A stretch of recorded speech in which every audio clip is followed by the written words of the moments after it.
Hi there, I'm Steph. Welcome to my channel. If you're new to the channel, please don't forget to subscribe. And if you're returning, thank you very much for coming back.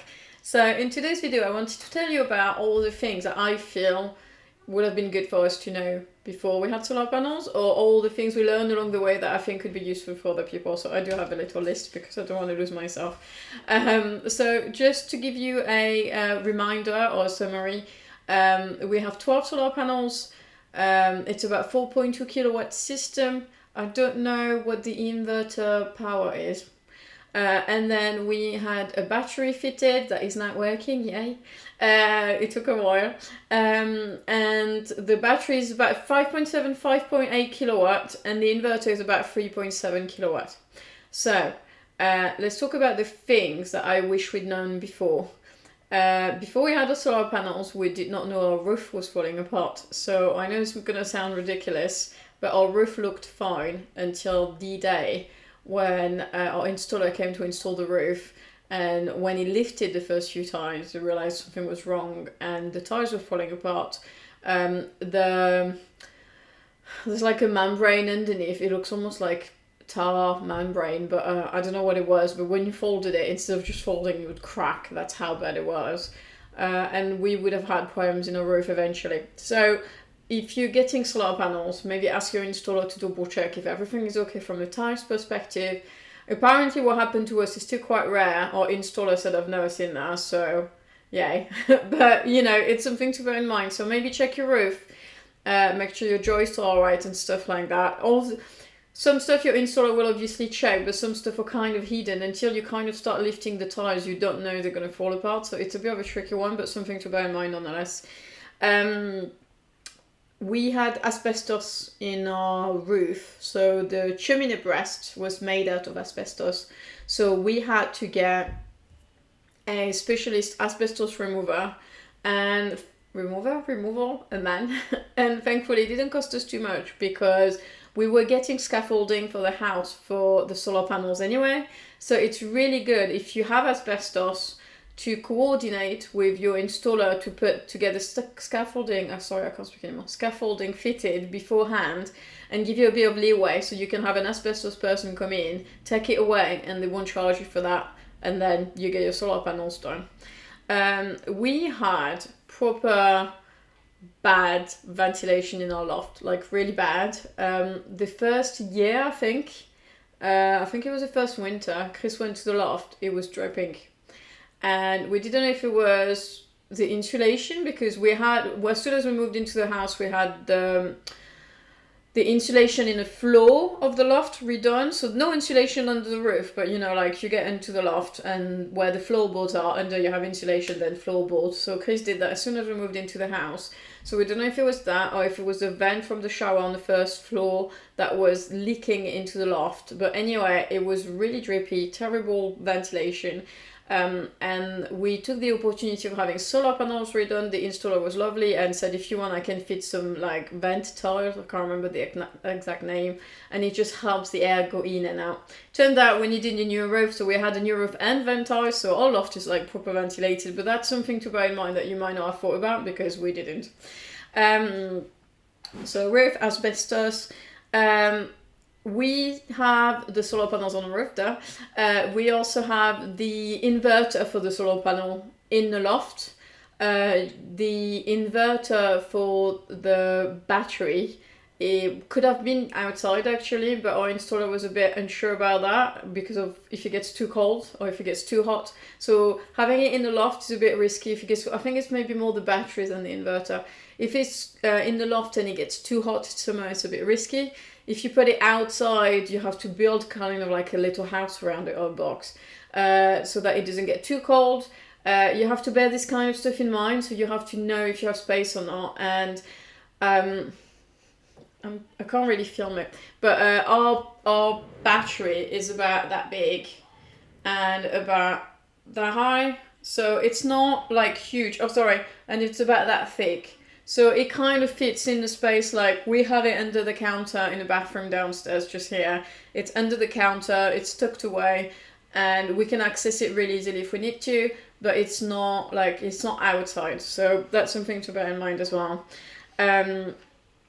for one of the things I was told before we decided to have solar, well, we were thinking about having solar panels and we were chatting with other people, and someone said, oh yeah, I know someone who has solar panels, had them removed because birds kept like making nests under the panels, and then basically they would poop everywhere, and it just made the front of the house like really disgusting and stuff like that. So we were like, oh okay, that's not great, we don't want that, because for us the solar panels are just above the patio where we go in summer and eat and play and enjoy ourselves and whatever.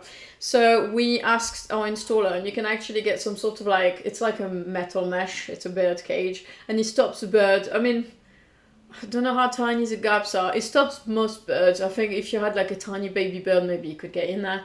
But mostly it stops most birds. So that's something you might want to consider. I don't think it was super mega expensive. But that's something, again, that you might not have thought about because you wouldn't think that's a thing. But apparently it is. Snow. It snowed quite a lot a few weeks ago. And we never really had that problem because we only had the panels since April last year. But basically the snow slipped off the panels, which is fine because it was really cold, and then it got hot throughout the day, so it melted, then it fell down, and then it snowed again at night, and then it melted it again and it fell down. But the problem is that all the snow slipped down into the gutter. So our gutter is alright for now. It will need replacing at some point, so we know that. But that's something to bear in mind. It was quite a lot of snow, and Chris was getting concerned that the weight of the snow in the gutter could cause some issue. So if you know your gutters are weak, or if you're getting gutters replaced, you might want to think about getting something quite strong. So now I want to move on to the battery. So for the panels, there's not much to say about the panels. I mean, in summer, we make a decent amount of electricity from, well, we didn't have April last year, so from May, June, July, August, we did like twice as much as we needed, if not more. I can't remember the exact numbers.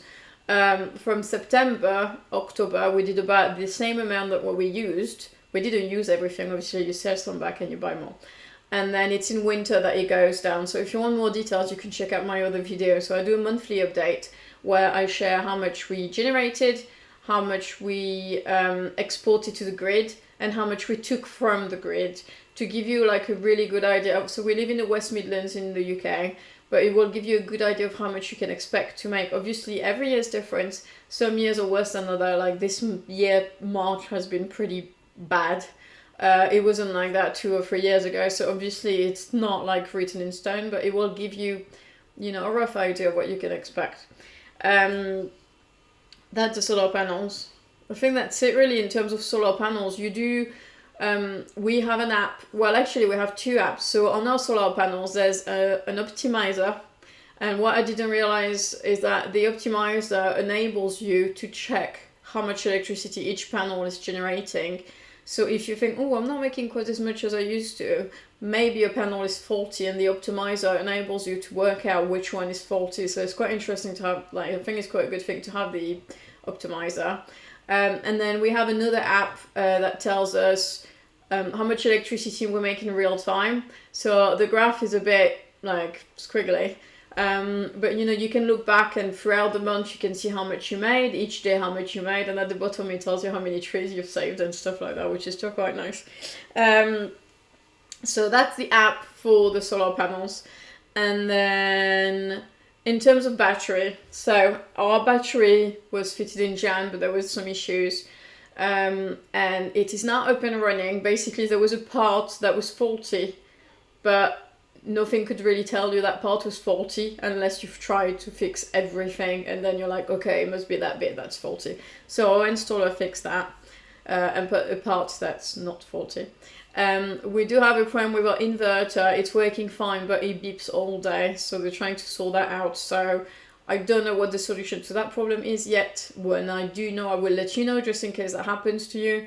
It seems to be quite an uncommon issue, and again, it's happened to us. But yeah, anyway, it's working.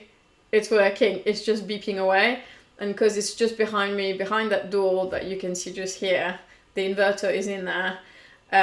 It can be quite annoying because you can hear the beep. Every time the battery goes below about 98%, it's beeping to tell you it's not full. but it does that all night. Not right now, for example, I'm talking, so I can't hear it, but during the day when we work from home, when we work and it's quiet, you can hear the beep and it drives you crazy. So they're working on fixing that anyway. So there's an app for that as well. So I personally got a bit confused. So I'm going to tell you why, so that if you meet the same situation, then you know what to do. So our inverter is a Solax. Our battery is a triple power. And basically you get an app and it tells, you have several modes, and the way our battery is set up, the solar panels are not linked to the inverter directly. So the solar panels are in the roof, they're linked to the network, the electricity network. And then there's the inverter. So from the inverter's perspective, the electricity is not coming from the solar panels, but from the house. But somehow, the inverter knows to take the electricity from the panels. It's clever inverter. It knows to take the electricity from the panels throughout the day. It will prioritize the electricity from the panel rather than from the grid. And then you have to set it up so that at night you set up the time you want the battery to fill up from. So for example, we have Octopus Economy 7. So we set it up so that it fills up from midnight 30 to 6:30. So I'm sure that it's in the right bracket and it doesn't charge before. And it's actually really, it's really clever, because I then check Octopus, not the following day from 11. I get how much I used the day before. The website takes about 24 hours to update. And I can see at night, from midnight 30, you get 2 or 3 massive spikes. And basically for about an hour and a half, the inverter will fill up. The battery will be completely full, which I thought was actually really quick. An hour and a half is really not that long. So you have plenty of time with this. I think it's supposed to be from midnight to 7, but I just like to be safe.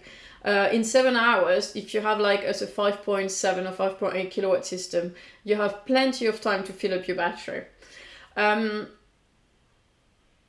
The app, so you can, I thought the app would tell you that you would have to set up when to load from the solar panels and when to load from the grid. It doesn't. It only lets you pick when you load from the grid, and the rest of the time you will take from the panel if there is something available.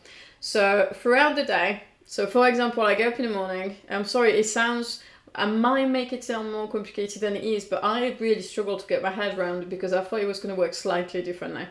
So for example, we get up in the morning, the battery is full from the night.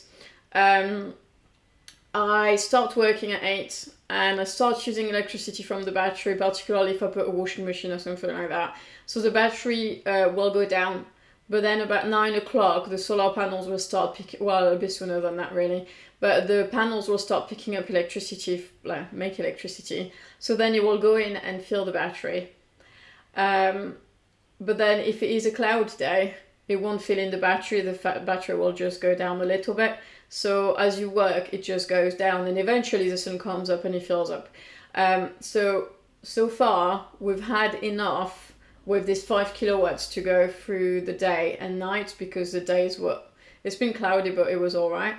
I know last night, for example, we didn't watch TV. So when we went to bed, we had 70% left on the battery.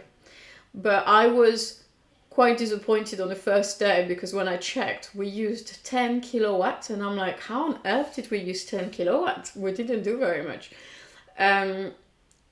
It was 10 kilowatts, but it was almost 9 kilowatts on night tariff.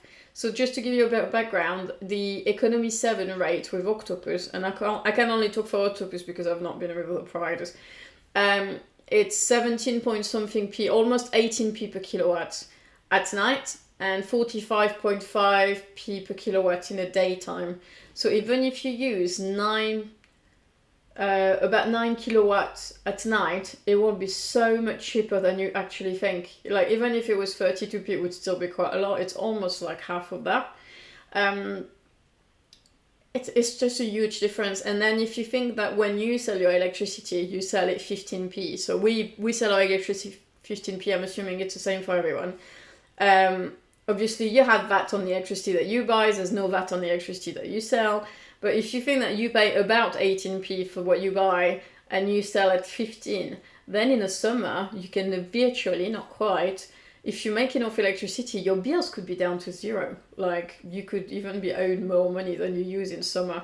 I mean, we've had some days with like 20, 25 kilowatts without a hot tub. If you have a hot tub, I was talking to someone about that this week. If you have a hot tub, look at how much your hot tub uses.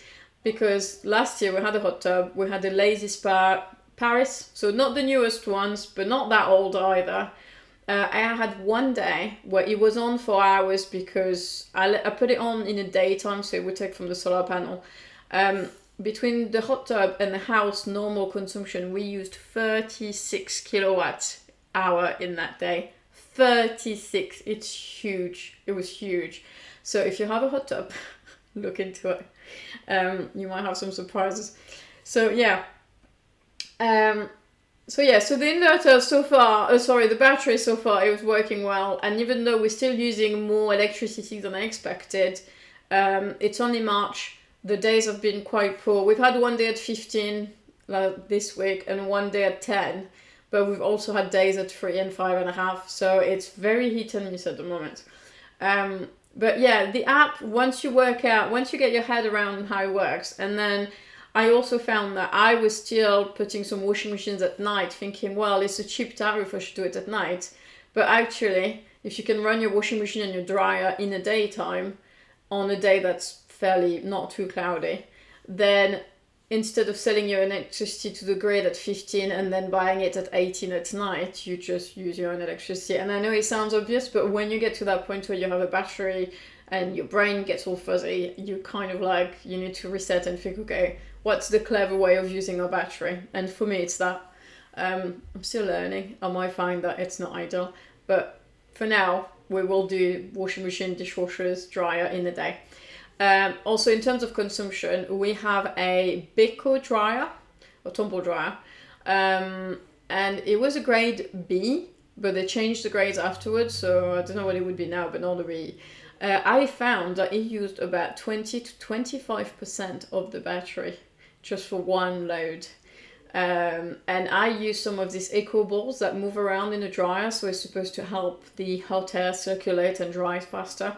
So I was not impressed basically. I knew tumble dryers use a lot of electricity, but I didn't, like 20% of about 6 kilowatt. It's a lot of electricity for one dryer. So I was not impressed with that.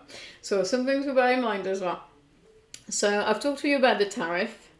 And I think that's it really. That's all that came to mind. That I thought, I kind of, I think that the most confusing part for us was the app for the battery. But now that's where it wasn't working, it was glitching at some point. Now it's working. I think what's really important, I'm going to say that, find an installer that is really reliable who is really reliable. Because if you have issues coming up after the install, you need to know that they're going to come back and sort it out. So when you talk to them and say, okay, we want that, how much is it? And then ask them, like, will you come back if we have any issues?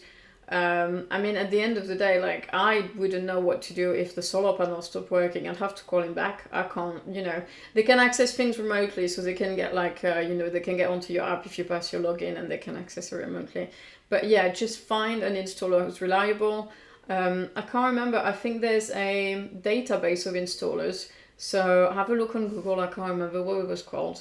But yeah, look at that and look at reviews and find a good installer basically, because it's not like, we've been unlucky, I don't know why, but it's not always straightforward. It's been straightforward for other people and it's not been straightforward for us. So it's something to bear in mind that things don't always go, sometimes things go great, sorry, I'm not trying to be a downer here. But also, like, have a plan B that things don't go well. You can rely on your installer to come and sort things out for you. So yeah, I think that's it. If you have any question, please drop them in a box, in the comment box. If you haven't subscribed, feel free to subscribe. I try to do regular, I do definitely one solar panel update a month for like generation and consumption and stuff like that. If you are considering changing supplier, I will put a link in the description box. I have a referral link for Octopus, and if they haven't changed it, I could split £100 with you if you use my code, so like we get £50 each. So yeah, feel free to check that out. And yeah, that's it. Thank you very much for watching and have a lovely day. Bye.